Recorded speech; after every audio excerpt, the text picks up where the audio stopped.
Hi fellow crafters! In this week's video, I'm going to show you how to create a beautiful sunset card idea using our fabulous new blending brushes and the Quiet Meadow bundle.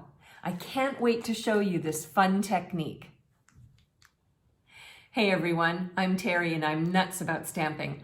I love sharing techniques and project ideas with you each week for rubber stamping, scrapbooking, and paper crafting. Be sure to hit that red subscribe button and the bell beside it so that you'll be the first to be notified when my next video goes live. Now, let's get blending. In last week's video, I introduced this Quiet Meadow bundle and I showed you how to create a beautiful feminine card idea using some of the dies in the Meadows dies pack. I had these two dies left over, so I want to use them this week along with this die. So I'm going to start off today's card by die cutting out this particular, I guess it's a weed or a flower from the dies pack, along with the tag die that is also part of the dies pack. Let me just move these out of the way and I'll bring in my Stampin' Emboss and die cut machine, the Big Boss, as we lovingly call it in the Stampin' Up world. So I'm going to use my Big Boss to die cut out these two frames from the pack. Okay, so I've got them all set up. I'll run it through my machine.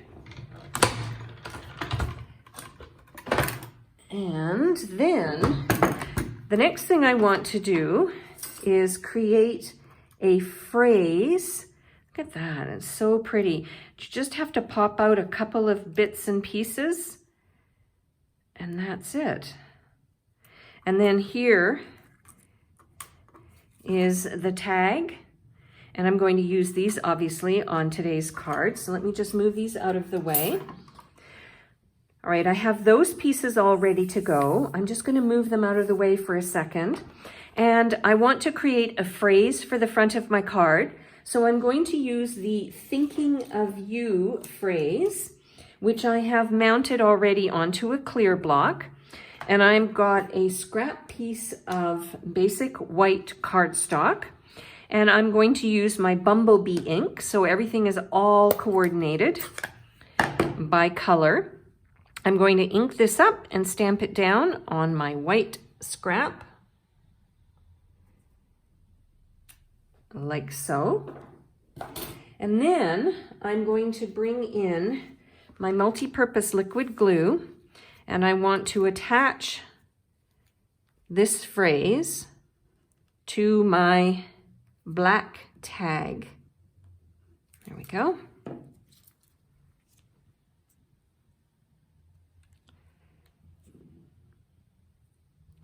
Good thing I used my silicone sheet.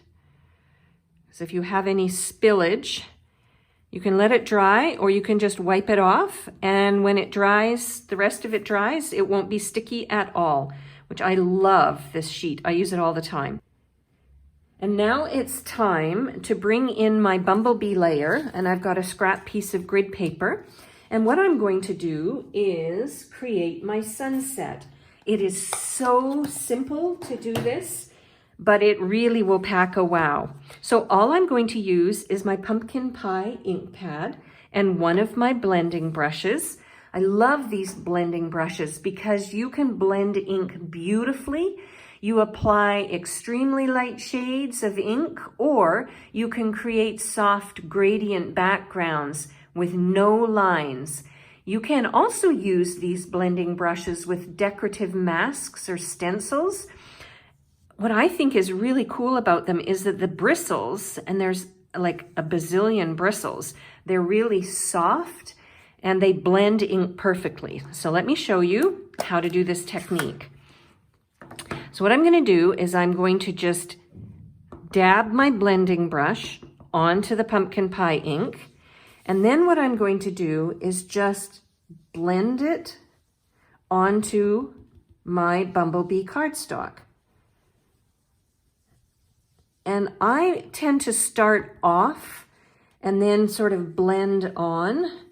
And I want my sunset to be sort of darker at the top and then get lighter, sort of the midpoint of my card.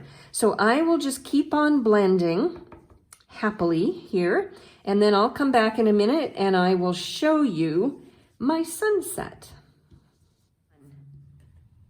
And there we go. I have my layer as I like it. Obviously, you can add more ink, you can add less ink, you could add maybe a different color of ink.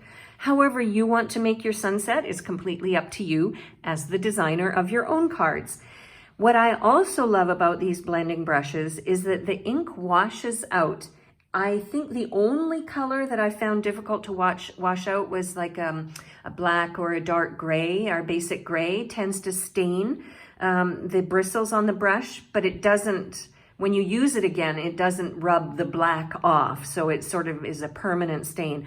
But this color will wash out beautifully. You just run it under water, just, cool water, and then shake it out a little bit and set it aside to dry. It does take a few hours to dry because there's so many tightly packed bristles. So let's move on to the next step of my card. So what I'm going to do is, again, bring in my silicone craft sheet, and I'm going to bring in these little weeds, I guess, or flowers. I never know what to call them. And I'm going to use them on my card. But first I want to attach my phrase so that I know where it is on my card, and then I can adjust the other dies accordingly. So I'm going to put the thinking of you towards the top. And then what I'm going to do is I'm going to add multi-purpose liquid glue. I think this is the best glue for this kind of a project. And you'll notice that I am not putting glue on the entire stem because I want to have it hang off the edge, and I will trim any overhang in a few minutes. But the first thing I want to do is use my glue and attach all three of these onto my card front. Okay, I've got my images already attached to my card, and now I'm going to bring in my paper snips, and I'm just going to trim off any overhang that I have, like so. Okay, and then I'm going to bring in my basic black layer, and I'm going to use some multi-purpose liquid glue for this particular layer. There we go.